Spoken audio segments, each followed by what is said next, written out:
Halo pemirsa, apa kabar investasi Anda di sepanjang perdagangan hari ini, di mana hari ini merupakan hari terakhir perdagangan di 2023. Dan kali ini bersama saya Vincent Oval, dan kali ini hadir dalam spesial program Market in Review yang akan membahas perjalanan perdagangan pasar modal dan ekonomi Indonesia 2023 dan sekaligus proyeksi pasar modal dan ekonomi di 2024 mendatang. Dan nanti pun kita akan sama saksikan live penutupan perdagangan di 2023 langsung dari Main Hall Bursa Efek Indonesia.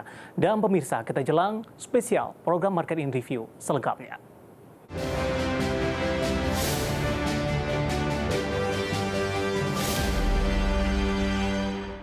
Pemirsa, di tahun yang penuh tantangan, indeks harga saham gabungan dan ekonomi masih mampu mencetak laju pergerakan positif. Bagaimana capaian indeks harga saham gabungan di 2023 dan peristiwa ekonomi apa saja yang membayangi? Mari kita simak tayangan berikut ini.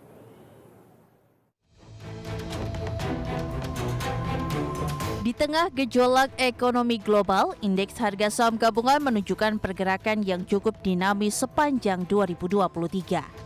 Indeks harga saham gabungan bahkan beberapa kali mencetak level rekor tertinggi di 2023, terutama jelang perdagangan akhir tahun. Di Kamis 28 Desember 2023, IHSG menembus level intraday tertinggi di 7.308,888. Sementara di perdagangan 29 Desember hingga perdagangan sesi 1, IHSG kembali menyentuh level tertinggi di 2023 di 7.313,342. Namun sayang di penutupan sesi 1, IHSG terdampak profit taking, ditutup melemah di level 7.277,483 turun 0,36%. Secara year to date, indeks harga saham gabungan mengalami penguatan 6,23%. Penguatan indeks harga saham gabungan ditopang 10 saham utama yang menjadi top movers. Berdasarkan data Bursa Efek Indonesia atau BI per 22 Desember 2023, PT Barito Renewables Energy Tbk atau BREN menjadi movers teratas dengan melambung 861,5% dan menaikkan IHSG 260,35 poin. Dari grup Salim, PT Aman Mineral Internasional Tbk atau AMMN menggerakkan IHSG 121,04 poin, menguat 290,9% secara year to date. PT Bank Mandiri Persero Tbk atau BMRI dan PT Bank Rakyat Indonesia Persero Tbk atau BBRI masing-masing mendorong IHSG 97,35 poin dan 90,02 poin sejak awal tahun. IHSG masih cukup tangguh di tengah sentimen yang berkembang, mulai dari sikap hawkish The Fed dengan menaikkan suku bunga 150 basis poin di sepanjang 2023 dan kembali menahan suku bunga di pertemuan Desember hingga sinyal pemangkasan suku bunga di 2024. Di tengah kebijakan suku bunga tinggi di Maret 2023, serangkaian kebangkrutan bank besar di Amerika terjadi. Hal ini terpotret dalam kegagalan First Republic Bank, Silicon Valley Bank, dan Signature Bank. Dari Asia, krisis properti China menjadi sentimen pasar yang cukup berpengaruh di sepanjang tahun ini. Hal ini ditandai pengembangan properti raksasa Evergrande mengajukan restrukturisasi kebangkrutan di Kamis 17 Agustus 2023 setelah lebih dari 2 tahun gagal membayar utang. Sektor real estate menjadi pilar ekonomi China dan kini telah mengalami penurunan penjualan. Dari geopolitik, serangan yang dilancarkan kelompok pejuang pembebasan Palestina Hamas kepada Israel di Sabtu 7 Oktober 2023 menyebabkan gejolak di pasar saham maupun komoditas global. Dari dalam negeri, jelang akhir tahun 2023, kenaikan kasus COVID-19 kembali terjadi. Kasus COVID-19 di Indonesia masih naik sampai sepekan menjelang Natal 2023. Saham emiten kesehatan sempat mencuri panggung karena seolah mengulang memori 2020 hingga 2021. Di tengah pencapaian di 2023, kinerja pasar saham dan ekonomi Indonesia diprediksi masih bersinar dan akan terus melaju di tahun 2024. Faktor domestik pasar dan ekonomi akan dipengaruhi oleh sentimen pemilu 2024. Dari global, outlook pasar akan cenderung positif dampak atas single dovish The Fed yang berpotensi menurunkan suku bunga di 2024. Kemana arah ekonomi dan IHSG di tahun pemilu dan dibayangi sinyal dovish The Fed? Simak pembahasannya sesaat lagi. Berbagai sumber, IDEX Channel. Dan untuk mereview ekonomi dan harga saham gabungan di 2023, di hari yang spesial ini, kami juga menghadirkan narasumber yang spesial. Yang pertama ada Ibu Liza C. Suryanata, yang merupakan Head of Research NH Korindo Sekuritas Indonesia. Dan selanjutnya ada Ibu Talisa Aulia Valianti, yang merupakan ekonom dari FEB Universitas Indonesia. Kita akan langsung sapa saja. Selamat sore, Bu Liza. Sore, Mas David. Apa kabar, Ibu? Baik, thank you. Terima kasih sudah meluangkan waktu di Idea Channel. Selanjutnya ada Ibu Talisa Valianti ini. Selamat sore, Ibu. Apa kabarnya? Selamat sore, baik. Ya, tidak terasa kita sudah sampai di penghujung tahun perdagangan, aktivitas ekonomi di sepanjang 2023. Cukup banyak peristiwa-peristiwa yang terjadi, terutama dari sisi global, namun tampaknya dari sisi ekonomi dan indeks harga saham gabungan masih cukup tangguh sampai sejauh ini. Untuk yang pertama, saya ke Ibu Liza C. Suryanata terlebih dahulu. Di tengah tadi yang informasi yang sudah kita sampaikan, tekanan global cukup mendominasi. Betul. Bagaimana Anda melihat daya tahan indeks harga saham gabungan, terutama di sepanjang 2023 ini? Meskipun di hari terakhir perdagangan hari ini lebih cenderung tertekan setelah naik signifikan di hari sebelumnya. Betul.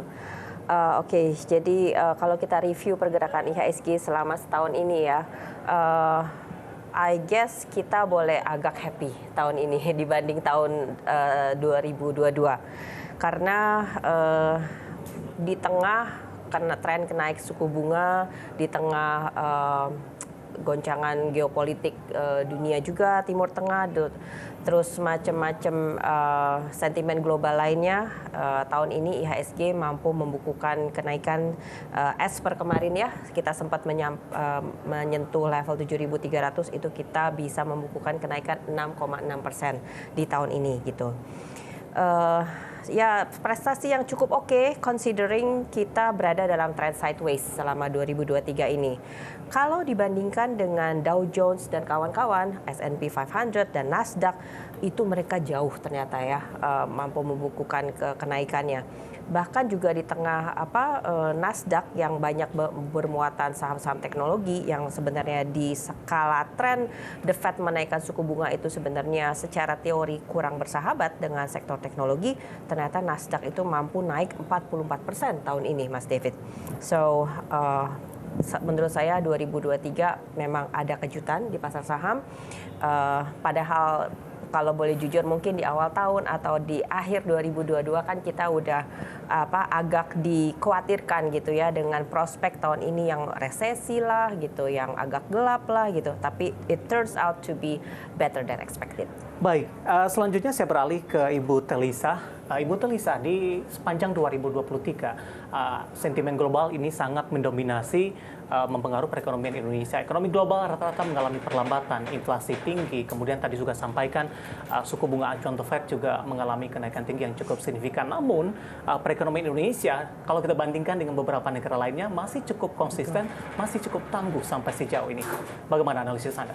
Ya, jadi kan memang Indonesia tuh alhamdulillahnya memiliki fundamental ekonomi yang kuat ya, karena kan kita tahu sering digadang-gadang ya, masalah pertama kita punya bonus demografi, penduduk muda yang spendingnya juga menopang, terus kemudian yang kedua kita sangat dibantu oleh komoditi ya, itu kan memang udah kita ketahui bersama, komoditas ini menopang ekspor impor kita, ekspor ya, terutama dari sisi ekspor, jadi dari sisi trade itu sangat mendukung dari sisi harga komoditas. Nah, kita tertolong banget, walaupun ekspor memang sempat melambat, tapi kan kita tahu neraca dagang kita 40 bulan lebih itu berturut-turut positif.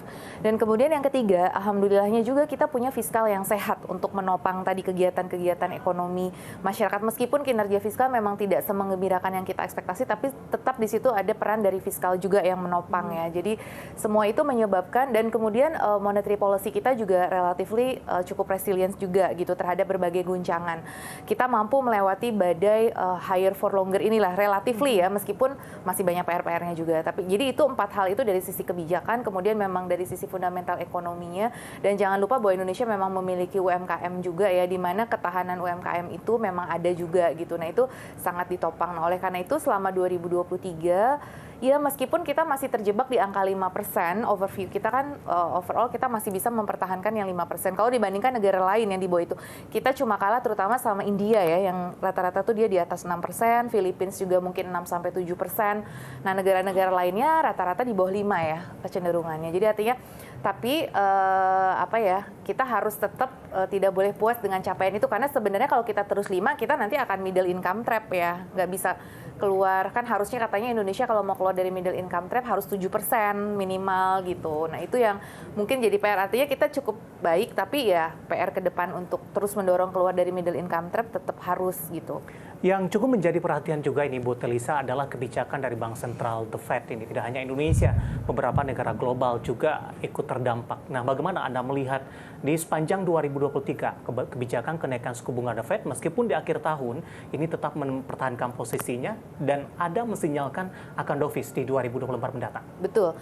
Jadi dalam kondisi global ini kan lagi berubah banget ya, ada geopolitik macam-macam, perang dan sebagainya. Jadi dunia sangat uncertain.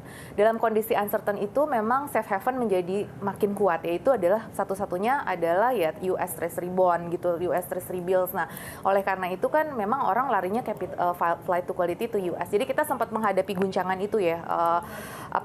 Cuma yang kita patut berbangga juga, artinya kita bisa mempertahankan spread yang tidak terlalu tinggi gitu ya. Kita dalam sejarah kan belum pernah Indonesia cuma beda 25 basis point, dan itu kita pertahankan, dan rupiahnya juga tidak jatuh banget overshoot untuk ke nilai misalkan 20.000 yang kita takutkan kan. Kita masih bisa menjaga ya, meskipun rupiah memang terdepresiasi, tapi depresiasinya dibandingkan dengan negara peers masih relatif lebih baik juga gitu daripada sejarah kita waktu 97-98. Nah, itu yang perlu kita apresiasi. Jadi manajemen makroekonomi kita lumayan baik menghadapi guncangan dari The Fed tadi, karena guncangan The Fed ini sekarang memang begitu besar ya, sampai kita bilang itu higher for longer gitu kan. Itu yang terms yang selalu, nah tapi kan nanti The Fed-nya udah mulai berkurang, tidak terlalu hawkish lagi gitu kan. Nah, kita berharap nanti tahun depan ya udah mulai turun gitu. Tapi harus kita antisipasi dampak persistennya dari suku bunga yang tinggi ini kan. The Fed nggak langsung akan nurunin ya, jadi setidaknya nggak naikin gitu, masih stagnan dan lebih stabil gitu. Jadi harapannya nanti capital inflow juga mulai masuk sih untuk mendukung ekonomi kita ya dengan berkurangnya hawkishness dari The Fed. Baik, Ibu Telisa dan juga Ibu Liza, ini cukup menarik. Kita akan jeda terlebih dahulu, nanti kita akan lanjutkan di segmen selanjutnya. Nanti saya akan coba fokus juga ke Ibu Liza, seberapa besar ini pengaruh dari kebijakan The Fed terutama di pasar modal Indonesia, mengingat di akhir tahun indeks harga saham gabungan kembali mencatatkan all-time high paling tidak di sepanjang 2023. Yes. Nanti kita akan lanjutkan Ibu, dan pemirsa tetaplah bersama kami. Spesial program Market in Review akan segera kembali usai jeda berikut ini.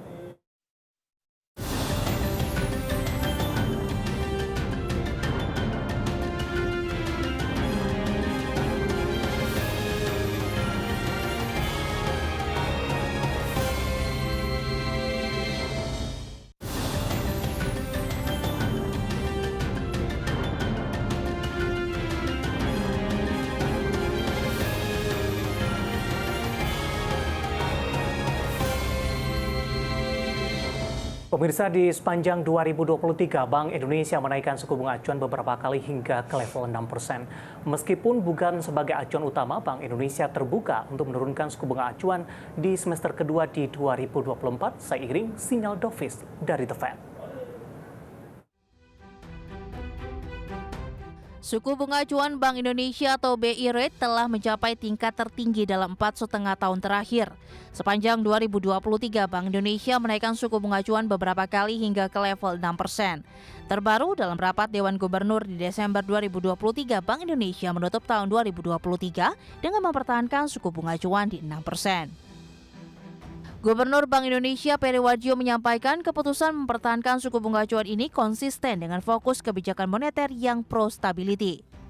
Rapat Dewan Gubernur Bank Indonesia pada tanggal 20 dan 21 Desember 2023 memutuskan untuk mempertahankan BI Rate sebesar 6%.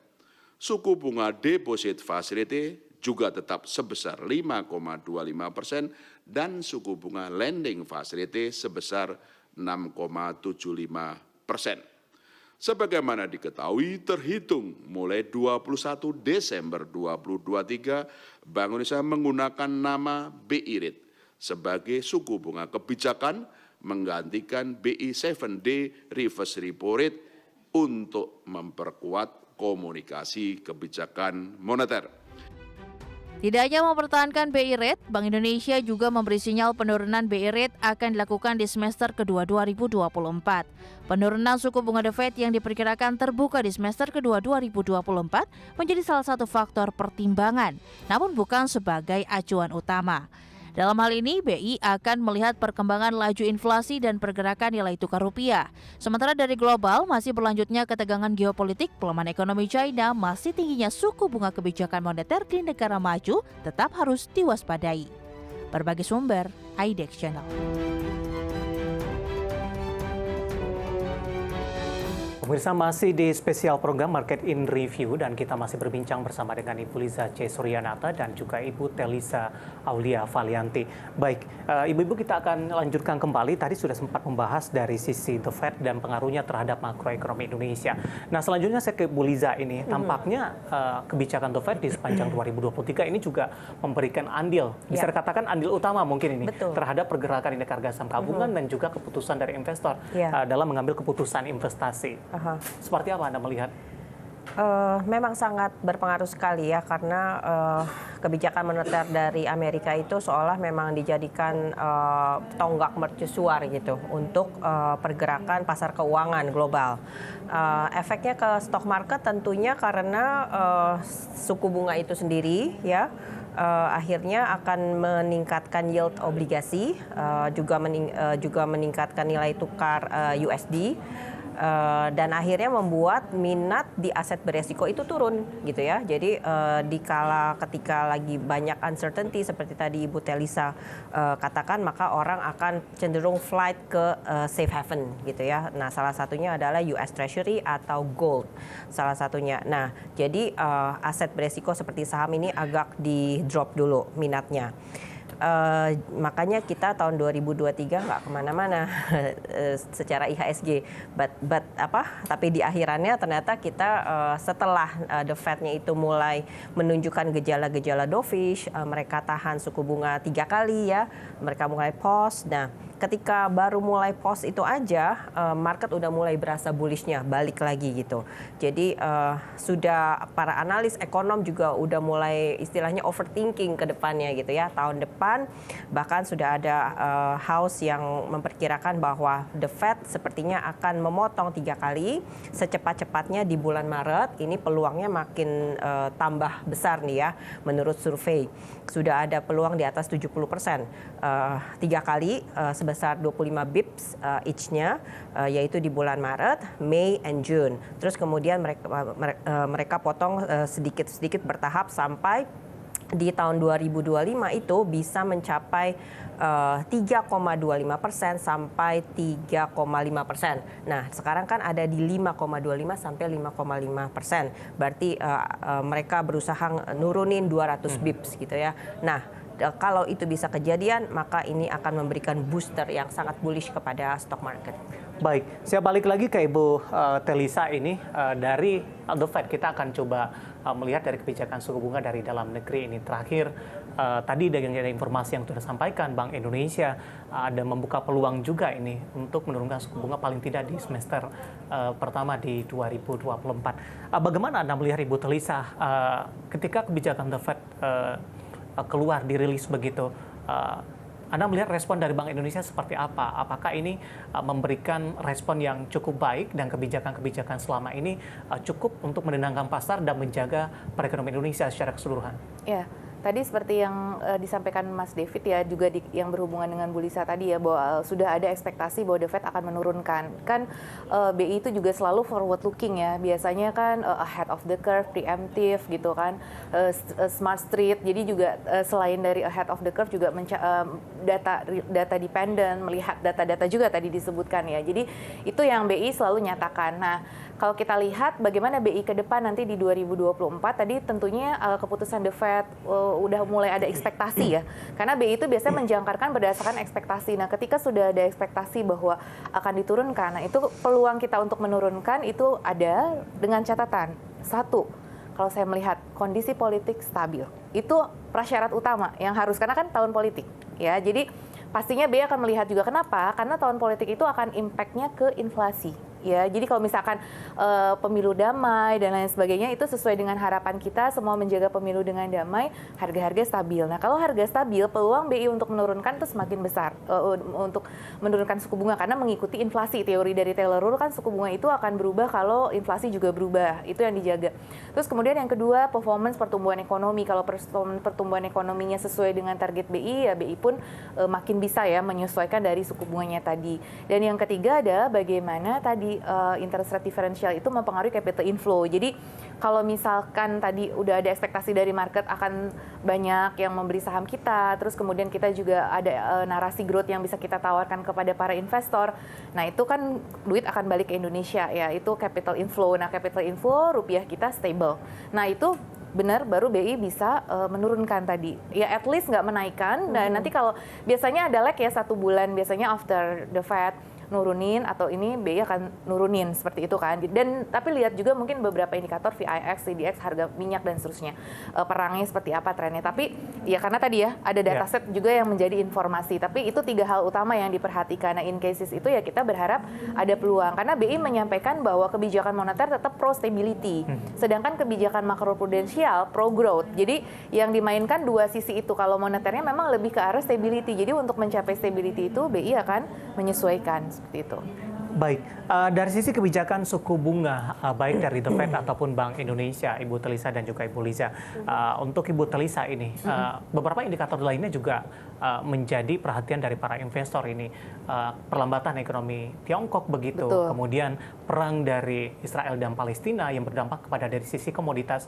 Bagaimana Ibu Telisa melihatnya? Dampaknya sampai sejauh ini kemudian juga keberlanjutan di 2024 nanti? Ya, jadi tadi BI sendiri udah mengeluarkan ya waktu laporan waktu pertemuan tahunan BI, kebetulan saya juga hadir di situ ya, mungkin juga banyak ekonom yang hadir juga. Di situ disampaikan juga bahwa BI 2024 sudah menyadari ada berbagai risk tadi ya, sudah dielaborasi risknya, sehingga BI masih percaya bahwa inflasi akan terkendali cukup rendah karena El Nino juga sudah bilang meskipun ada dampak perang tapi itu masih bisa pass-through-nya itu BI masih bisa hadapi dengan pemerintah bersama melalui nanti penguatan TPI dan TPID diperkuat terus, dan sinergi kolaborasi antara pemerintah dengan Bank Indonesia ya dengan seluruh pemangku kepentingan untuk menjaga inflasi. Dan yang kedua, BI punya target pertumbuhan kredit itu harus 11 harapannya 11 sampai 12% gitu. Jadi lebih baik daripada tahun 2023. Nah, artinya BI udah mulai akan lebih melonggarkan likuiditas kalau saya baca ya, kalau target growth kreditnya juga meningkat gitu. Nah, karena apa? Untuk mengantisipasi supaya kita nggak melambat lagi menghadapi pertumbuhan dari Tiongkok. Jadi udah ada relaksasi karena The Fed yang tadi sudah disampaikan relaks, sehingga dia juga liquidity itu mulai dilonggarkan dan mendorong dari sisi makroprudensial policy-nya sih. Jadi untuk ke pro growth-nya itu makroprudensial policy seperti kredit ke sektor-sektor yang menjadi sektor prioritas seperti properti, seperti pariwisata, sektor hijau dan lain sebagainya. Oke, menarik ini, dan kita akan kembali jeda ini. Nanti kita akan coba bahas dari sisi sektoral ini, kemudian juga pelemahan harga komoditas batubara seberapa besar dampaknya terhadap ketergantungan ekonomi Indonesia, Ibu Telisa. Kita akan lanjutkan nanti, kita akan jeda terlebih dahulu, dan pemirsa tetaplah bersama dengan kami. Program spesial Market in Review akan segera kembali sesaat lagi.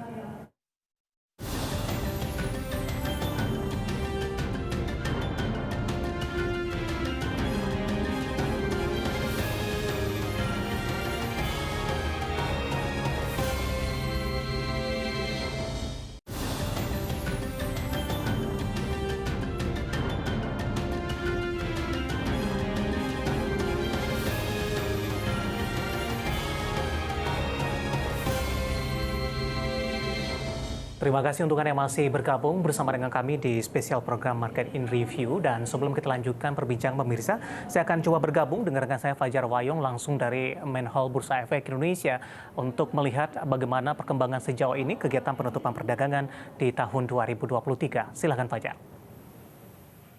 Ya, baik David dan juga pemirsa, kali ini saya sudah berada di Main Hall Bursa Efek Indonesia untuk melaporkan langsung kepada Anda terkait dengan peresmian penutupan perdagangan Bursa Efek Indonesia di tahun 2023. Seperti biasa pemirsa, ini menjadi seremoni yang dinantikan di penghujung tahun sebagaimana tahun-tahun sebelumnya, dan dapat Anda juga lihat bersama ini sudah cukup ramai begitu ya di di Main Hall Bursa Efek Indonesia untuk kemudian bisa mengikuti upacara peresmian dari penutupan perdagangan Bursa Efek Indonesia di tahun 2023. Dan di tahun ini pemirsa, di hari ini Jumat 29 Desember 2023 penutupan perdagangan Bursa Efek Indonesia akan diresmikan langsung oleh Otoritas Jasa Keuangan, dalam hal ini Kepala Eksekutif Pengawas Pasar Modal Jasa Keuangan ataupun dari OJK Bapak Inano Jayadi, beserta juga dengan Direktur Utama Bursa Efek Indonesia dan juga para jajaran manajemen dari SRO, ya ini KSEI, KPI yang juga akan berpartisipasi dalam peresmian penutupan perdagangan Bursa Efek Indonesia di tahun 2023. Dan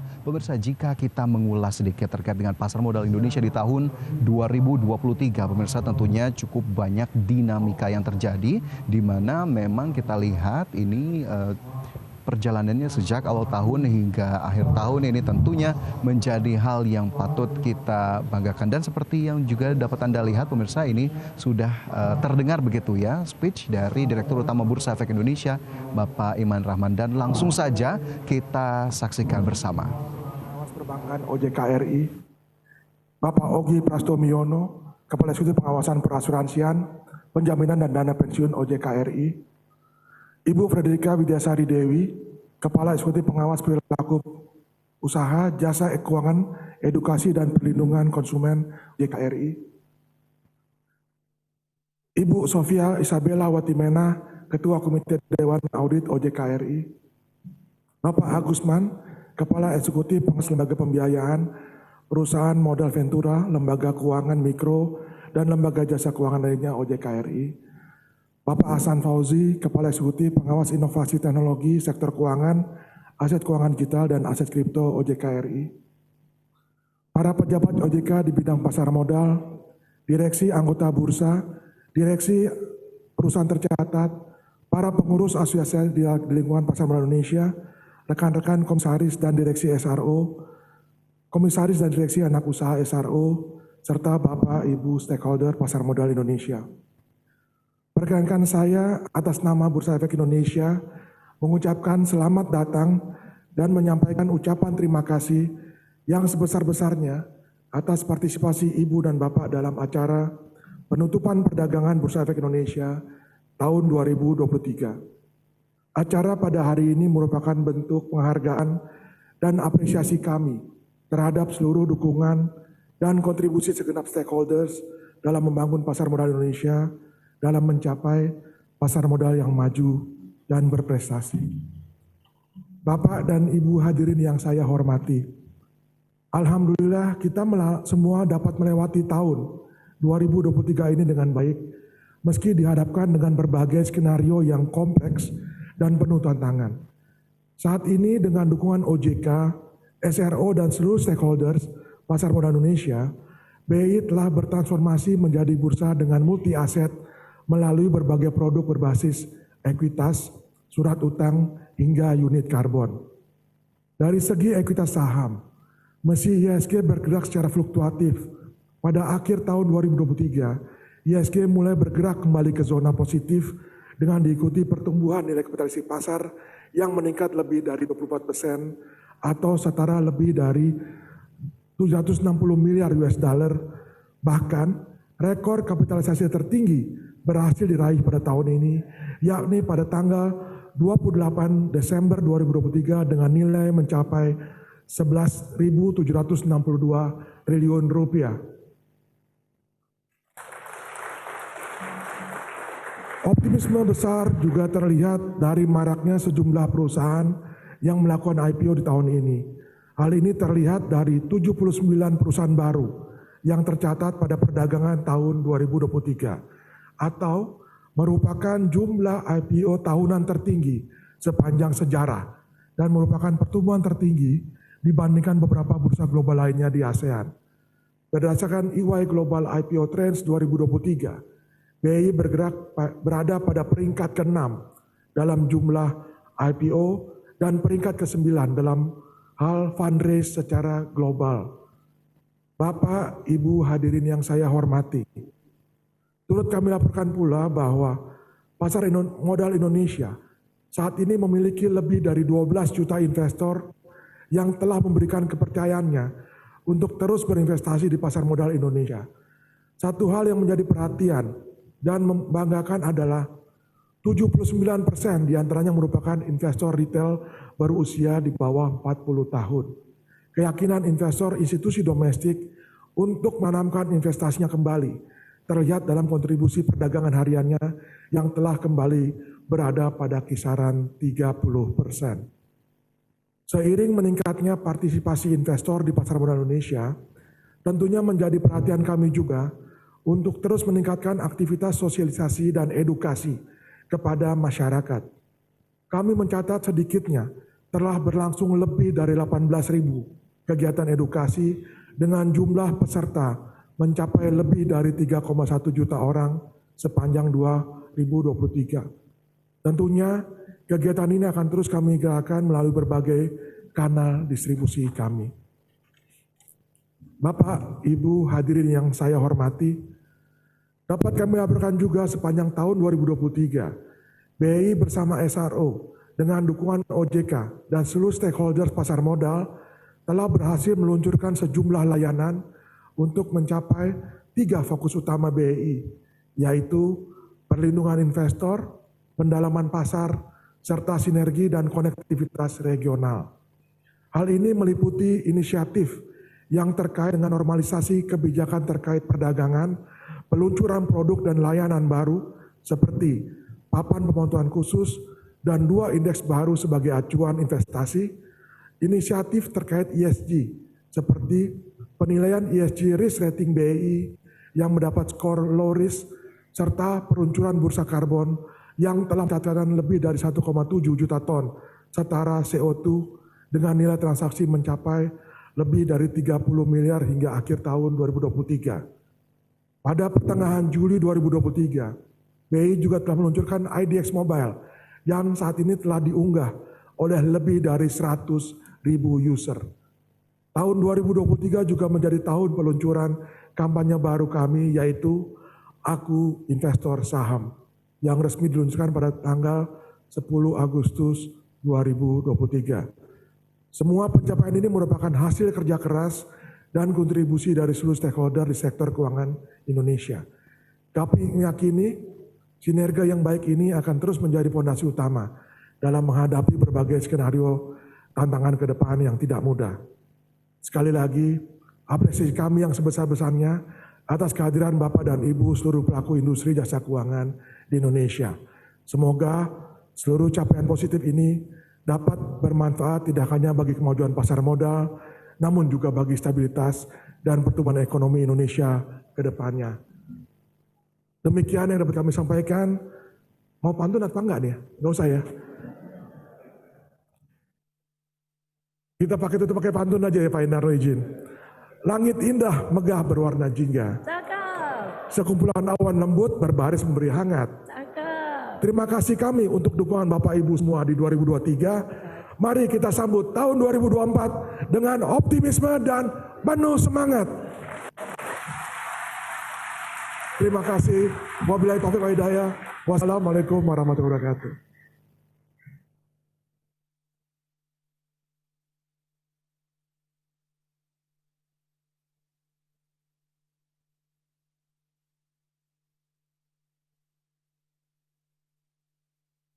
Baik Bapak Ibu hadirin yang berbahagia, acara selanjutnya adalah keynote speech Kepala Eksekutif Pengawas Pasar Modal, Keuangan Derivatif dan Bursa Karbon Otoritas Jasa Keuangan Republik Indonesia yang akan dilanjutkan dengan penutupan perdagangan Bursa Efek Indonesia pada tahun 2023. Kepada Bapak Indarno Jayadi dengan hormat kami silakan.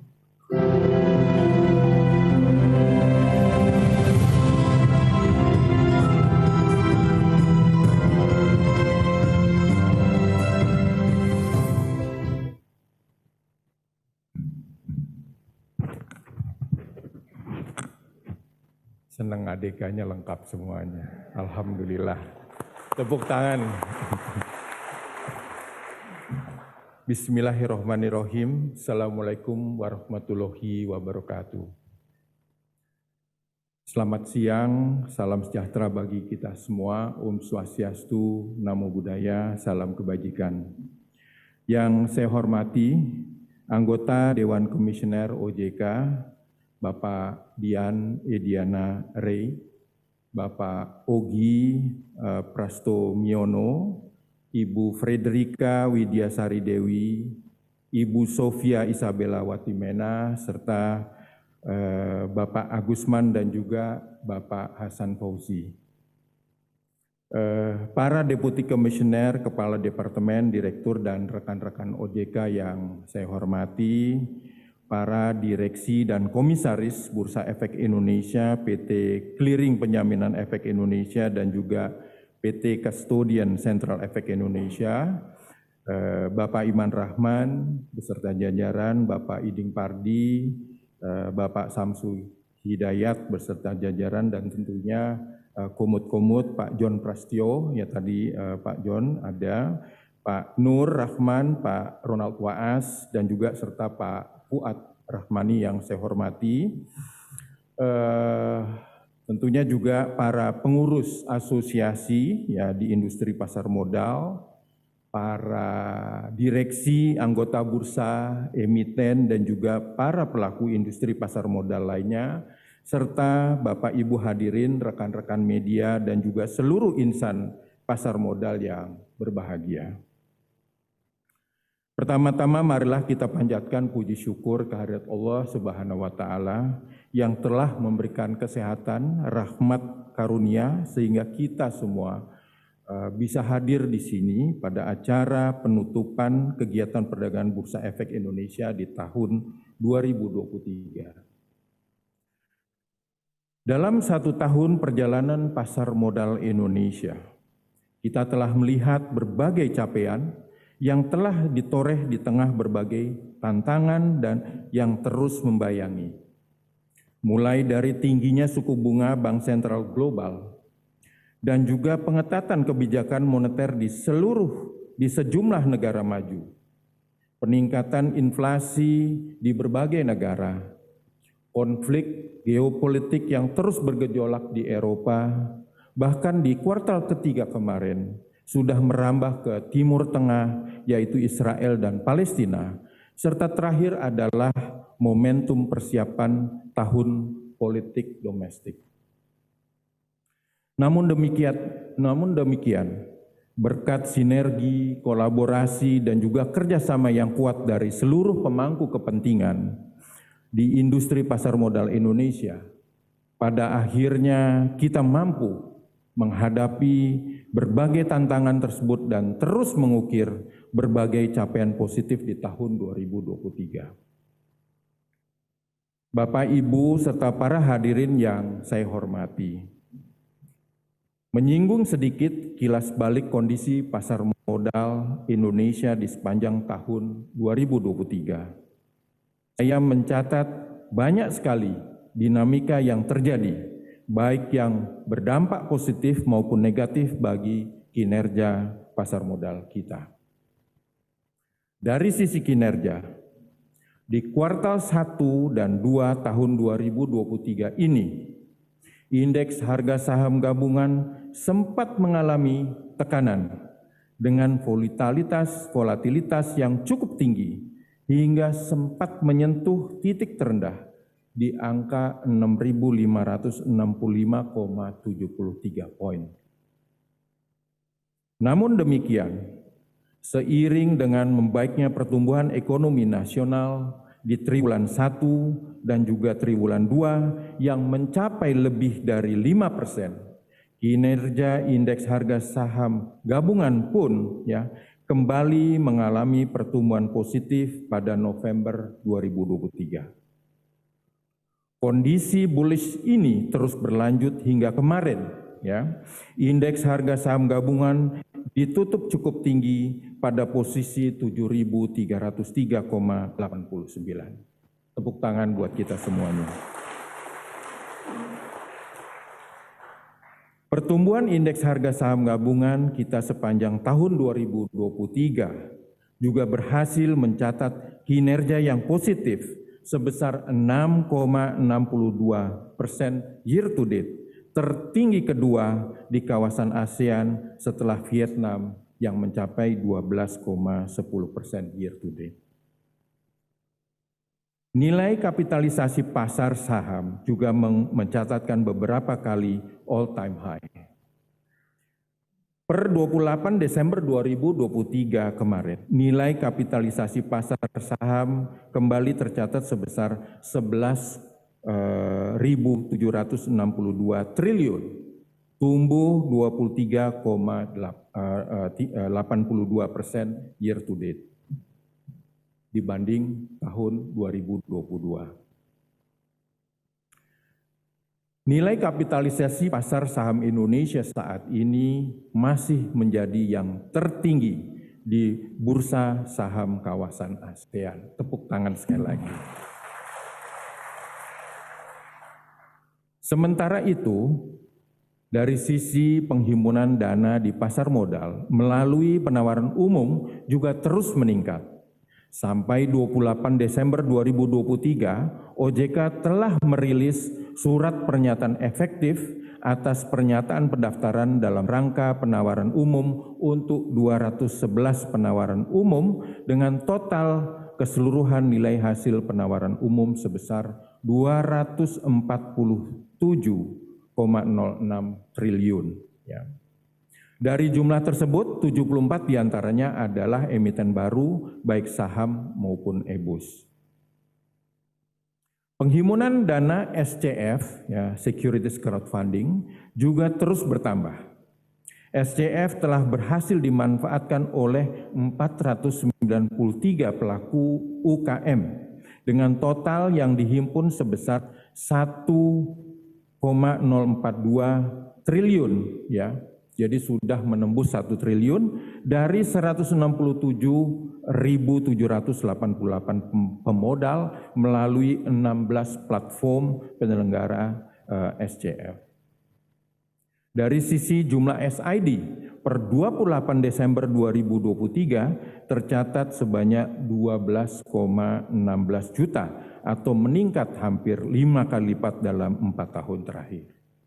Dan tentunya tadi sudah dikatakan oleh Pak Iman, Pak Dirut, ya, bahwasanya mayoritas SID individu masih didominasi oleh investor yang berusia di bawah 40 tahun yang dengan total kepemilikan lebih dari 70% dari total SID. Bapak, Ibu, serta hadirin yang berbahagia, selain berbagai catatan positif kinerja pasar modal kita, tahun 2023 juga ditandai dengan berbagai milestone yang sangat penting bagi pasar modal Indonesia. Pada Januari 2023, OJK telah meluncurkan Roadmap Pasar Modal 2023-2027 sebagai peta jalan dalam pengembangan pasar modal Indonesia. Roadmap ini menjadi acuan penting bagi bagi pengembangan industri pasar modal kita dalam 5 tahun ke depan, khususnya dalam menjaga momentum pertumbuhan pasar modal Indonesia yang semakin baik. Selain itu, tahun 2023 juga ditandai dengan diterbitkannya Undang-Undang P2SK pada bulan Januari 2023. Dengan diterbitkan Undang-Undang P2SK ini semakin memperkuat fungsi, tugas, dan wewenang OJK dalam menjalankan tugas pengaturan, perizinan, pembinaan, serta pengawasan terhadap industri pasar modal. Tidak kalah penting, Undang-Undang P2SK juga memberikan penguatan upaya perlindungan investor serta pendalaman dan pengembangan pasar keuangan termasuk pasar modal. Tahun 2023 juga ditandai dengan penerbitan POJK nomor 14 tahun 2023 tentang penyelenggara perdagangan karbon melalui bursa karbon. Ya. Dan peraturan turunannya yaitu SEOJK nomor 12 tahun 2023. Tentunya penerbitan regulasi ini menjadi langkah konkret OJK dalam mendukung komitmen pemerintah untuk mencapai target NDC menuju net zero emission pada tahun 2060 atau lebih awal. Kebijakan ini selanjutnya diikuti dengan peluncuran Bursa Karbon Indonesia oleh Bapak Presiden Republik Indonesia, Bapak Haji Joko Widodo, tepatnya di tanggal 26 September 2023. Dan tentunya tadi sudah diinformasikan oleh Pak Dirut, ya, sejak pertama kali diluncurkan 26 September ya 2023 hingga 28 Desember 2023 tercatat 46 pengguna jasa dalam ekosistem perdagangan karbon yang telah mendapatkan izin dengan total volume sebesar 494.254 ton CO2 ekuivalen, ton secara CO2 ya, dengan frekuensi sebanyak 46 kali dan juga akumulasi nilai lebih dari 30 miliar. Dari sisi kerjasama internasional, OJK yang menjadi ketua ASEAN Capital Market Forum atau ACMF pada tahun ini juga telah menjalankan peran dan amanatnya secara optimal dalam menjawab berbagai tantangan serta mendorong kontribusi positif pasar modal ASEAN bagi perekonomian kawasan dan pencapaian target ekonomi hijau. Beberapa inisiatif utama yang telah tercapai antara lain yaitu penerbitan Asian Transition Finance Guidance sebagai pedoman umum dalam menyusun rencana transisi ke ekonomi rendah karbon secara kredibel, transparan, dan inklusif. Lalu berikutnya adalah penyelesaian proses revisi Asian Corporate Governance Scorecard dan juga ACMF IFRS Foundation Dialogue untuk IFRS Sustainability Disclosure Standard serta peluncuran handbook untuk Asian Green Lane yang ditujukan untuk memfasilitasi penawaran lintas batas reksadana berbasis keberlanjutan. Di samping itu, OJK juga telah melakukan penandatanganan nota kesepahaman dengan lembaga di luar negeri, yaitu ESMA atau European Securities and Market Authority, yang bertujuan untuk memperkuat kerjasama dalam konteks pengaturan dan praktik pengawasan atas Central Counterparty atau biasa kita sebut CCP di bawah pengawasan OJK yang tentunya yang diakui ESMA saat ini adalah KPI, ya, dan juga kerjasama dengan Financial Service Regulatory Authority Abu Dhabi Global Market untuk memperkuat kerjasama timbal balik dan pertukaran informasi khususnya untuk pengembangan pasar karbon. Bapak, Ibu, serta hadirin yang saya hormati, sebentar lagi kita akan melalui tahun 2023 dan memasuki 2024. Tentunya kita akan menghadapi berbagai tantangan baru ya yang diperkirakan masih akan terus bergerak dinamis.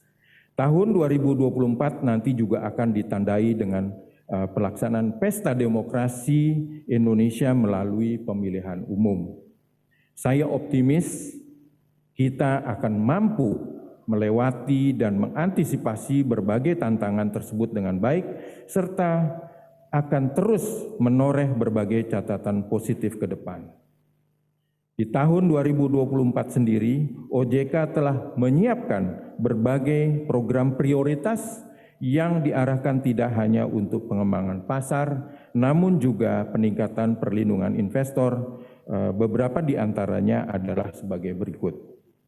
Pertama adalah tindak lanjut Undang-Undang P2SK melalui penyusunan regulasi turunan termasuk implementasi perdagangan karbon dan penguatan landasan hukum terkait produk derivatif.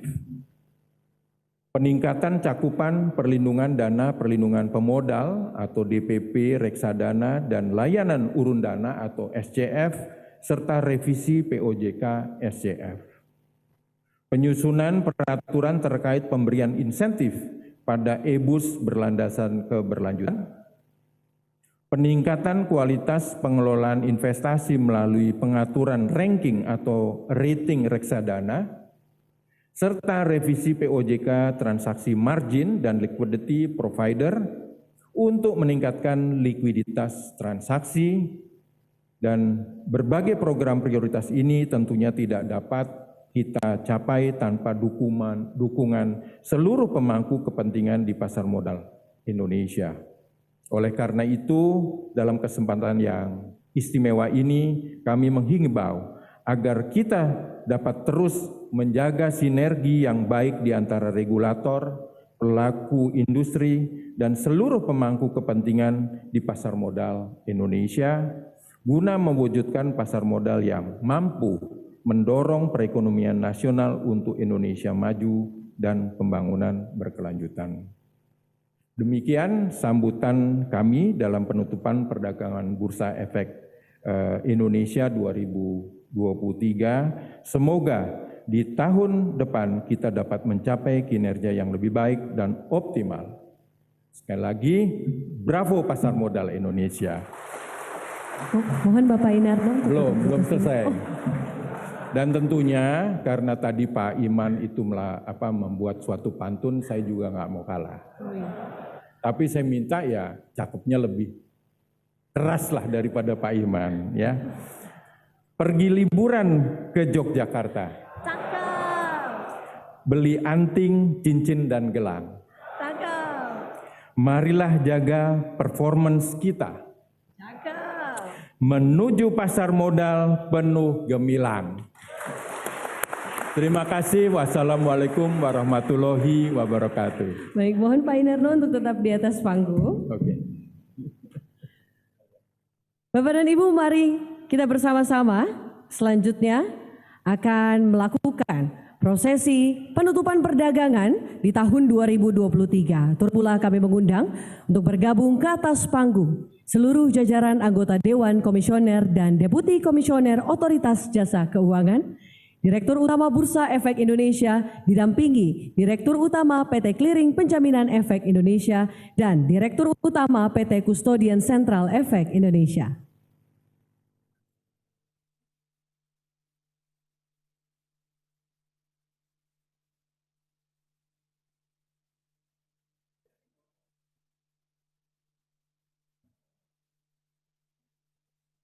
Bapak dan Ibu yang kami hormati, peresmian penutupan perdagangan Bursa Efek Indonesia akan ditandai dengan pemukulan kenong. Bapak dan Ibu, kita akan mulai berhitung bersama.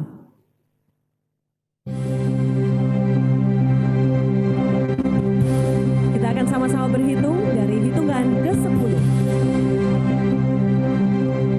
10, 9, 8, 7, 6, 5, 4, 3, 2, 1.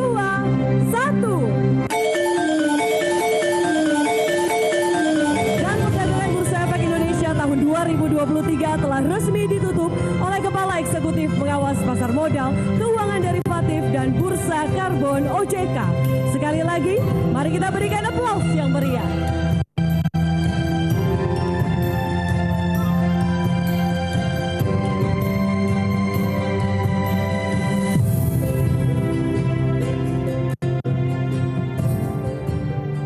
Terima kasih kepada Bapak dan Ibu. Kami persilahkan untuk kembali ke tempat.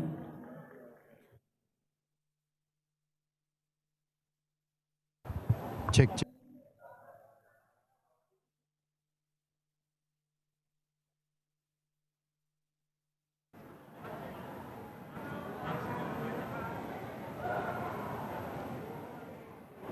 Ya, itu tadi pemirsa kita saksikan bersama bagaimana kemudian peresmian penutupan perdagangan Bursa Efek Indonesia di tahun 2023 dan Tadi sejumlah hal dipaparkan begitu ya oleh Dirut Bursa Efek Indonesia, Bapak Iman Rahman, begitu pula dengan Kepala Eksekutif Pengawas Pasar Modal, Keuangan Derivatif dan juga Bursa Karbon OJK, Bapak Inarno Jayadi. Sejumlah capaian pasar modal Indonesia di tahun 2023, diantaranya dari sisi pencatatan jumlah emiten baru di Bursa Efek Indonesia, ini mencapai 79 dengan jumlah dana raihan IPO 54 triliun rupiah.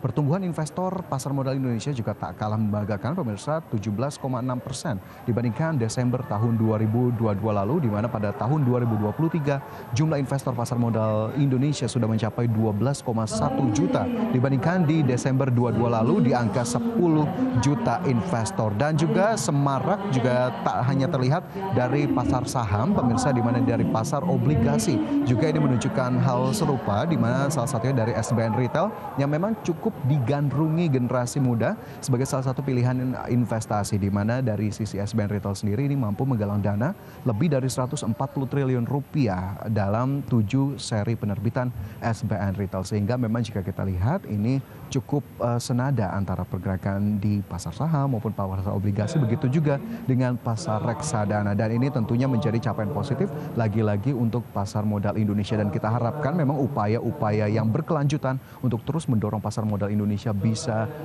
melakukan hal-hal yang tentunya lebih luar biasa lagi dan juga mencapai achievement baru di tahun 2024, meskipun kita tahu ada sejumlah hal di sana yang memang akan dihadapi pasar modal Indonesia, sejumlah sentimen, tapi kita harapkan memang pelaku pasar modal tetap optimistis seperti yang tadi sudah dinyatakan oleh Bursa Efek Indonesia dan juga OJK, bahwa diharapkan pasar modal Indonesia akan tetap dapat bertumbuh dari waktu ke waktu.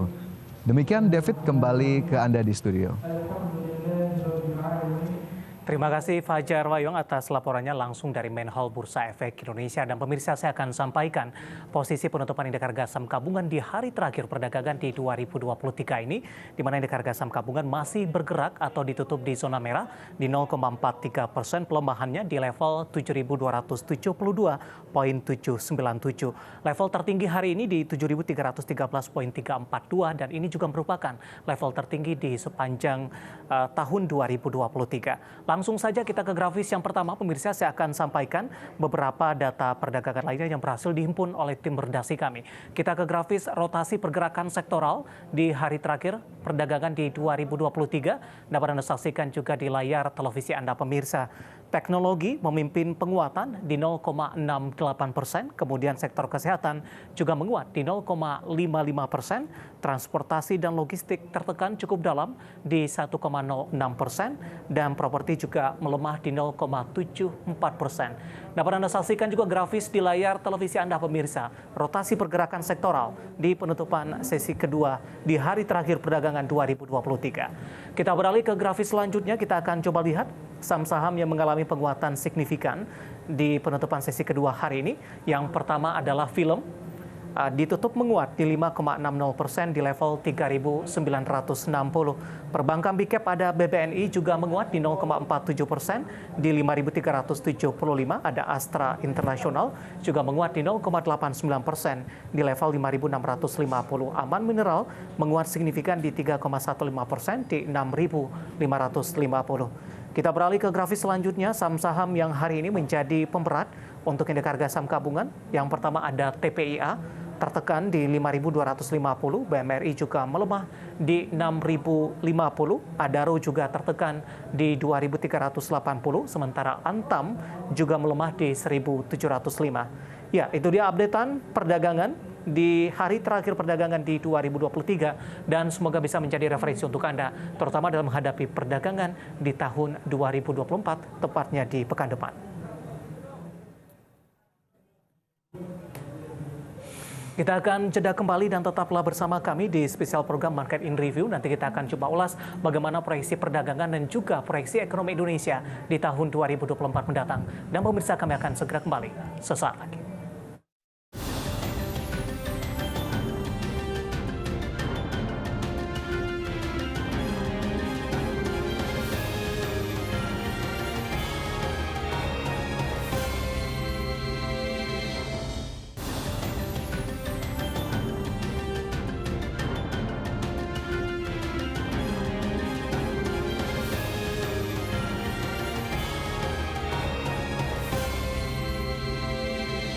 Terima kasih untuk Anda yang masih bergabung bersama dengan kami dan kita masih di spesial program Market in Review.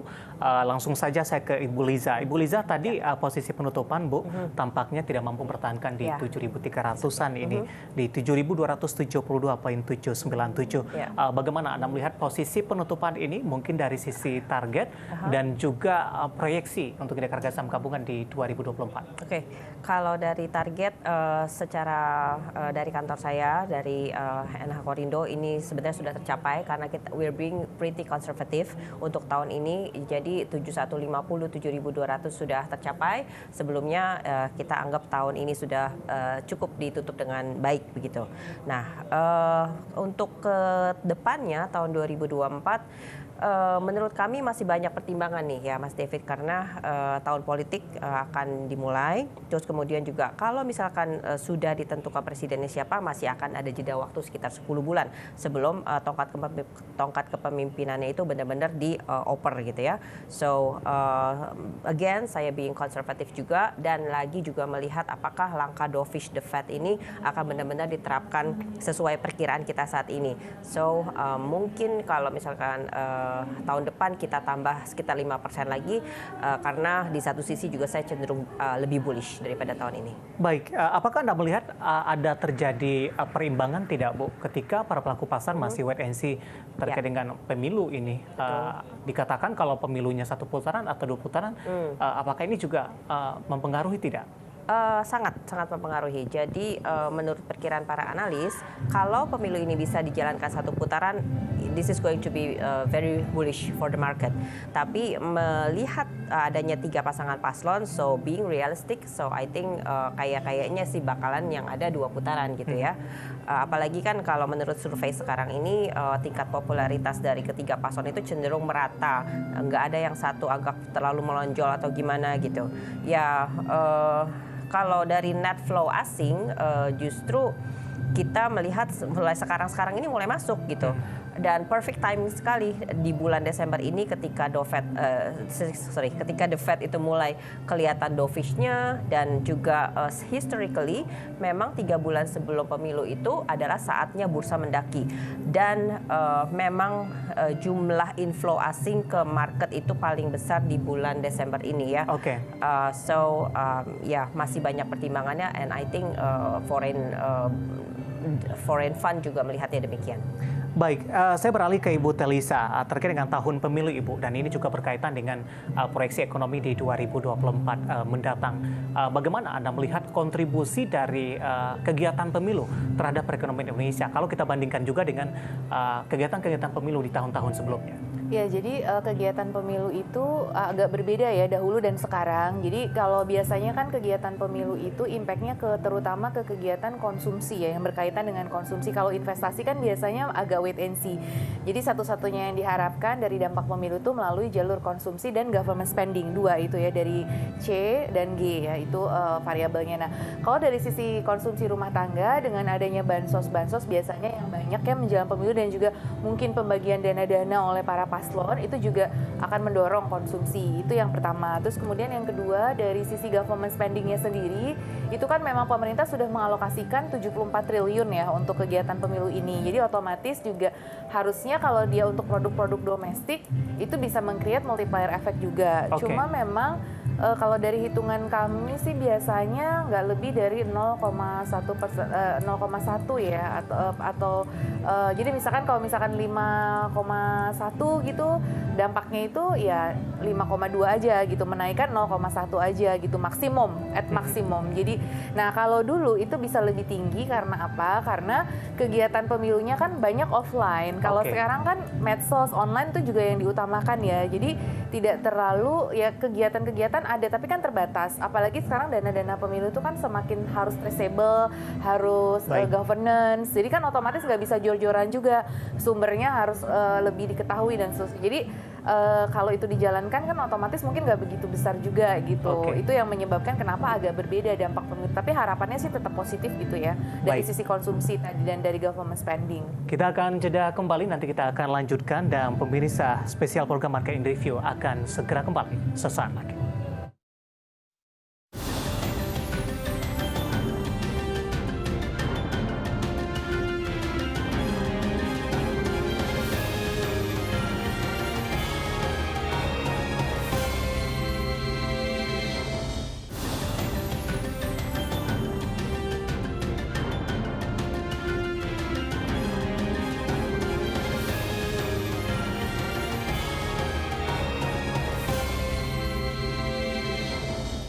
Terima kasih untuk Anda yang masih bergabung bersama dengan kami di spesial program Market in Review. Ibu Liza, Ibu Telisa, kita akan lanjutkan kembali. Saya balik lagi ke Ibu Liza ini. Tadi sudah kita membahas cukup banyak sentimen-sentimen yang berkembang begitu. Yang belum kita bahas tadi ada salah satunya dari harga komoditas yang cenderung turun, kemudian tahun pemilu, dan selanjutnya adalah ada keoptimisan dovish the Fed. Nah, di tengah beberapa sentimen yang berkembang ini, sektor dan saham apa saja yang direkomendasikan atau diunggulkan, terutama di perdagangan 2024? Ya, kita lihat dulu kiblat utamanya ya, prospek pemotongan suku bunga AS. Nah, ini hopefully akan semakin menggairahkan perekonomian global. Jadi mudah-mudahan ada kebangkitan pada sektor energi juga ya. Walaupun masih banyak hambatan di sana sini sih, karena lemahnya demand dari China juga itu salah satunya. Terus kemudian finance sektor. Nah, itu secara tulang punggung IHSG ini juga kita harapkan akan semakin mampu menambah pundi-pundi revenue mereka ya. Volume kreditnya sudah bertambah bagus di tahun 2023. Mereka punya net profit juga masih berkembang sekitar 11-an sampai 20%-an. Bank Himbara dan yang besar dan BCA juga, semoga dengan tren penurunan suku bunga ini dunia usaha juga atau personal lebih semangat untuk ngambil kredit lagi ke bank gitu. Terus kita masih cukup optimis. I don't ever slow up, no I don't take shit. I got no love for the fakeness. If you wanna play tough and wanna hate this, I'll always show up. I don't ever slow up, no I don't take shit. I got no love for the fakeness. If you wanna play tough and wanna hate this, I'll always show up and make a statement. I don't ever slow up, no I don't take shit. I got no love for the fakeness. If you wanna play tough and wanna hate this, I'll always show up and make a statement. Everything I do so instinctive and so passionate. Every word I move so descriptive like an adjective. I got a vendetta against people who patented being negative when you should be getting after it.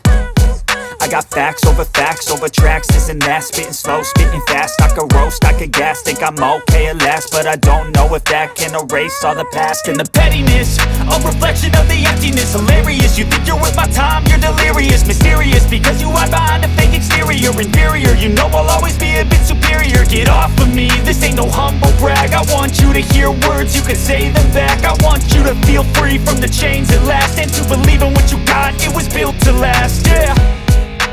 Now that I've been put through hell, I never got anyone's help.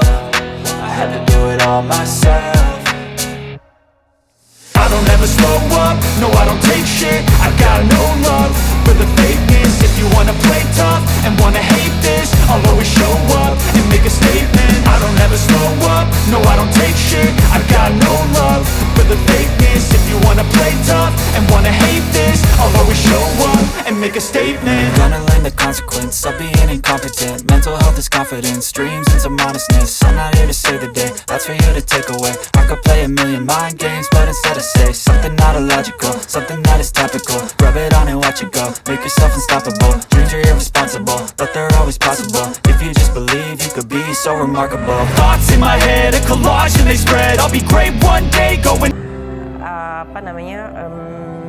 Bank Mandiri mungkin. Ya. Oke, Bank Mandiri. Singkat saja, Ibu. Ya. Bank Mandiri juga kita perhatikan level resisten yang terdekat adalah di 6150. Nanti kalau sudah bisa tembus untuk jarak dekat, kita harapkan Mandiri bisa melaju ke sekitar 6.600-an. Baik, selanjutnya saya balik lagi ke Ibu Telisa ini. Dengan beberapa sentimen tadi Ibu, kemudian upaya-upaya yang dilakukan pemerintah, kemudian dalam asumsi dasar ekonomi makro 2004, pertumbuhan ekonomi ditetapkan di 2024 5,2%, laju inflasi 2,8%, nilai tukar rupiah di Rp15.000 per dolar Amerika Serikat.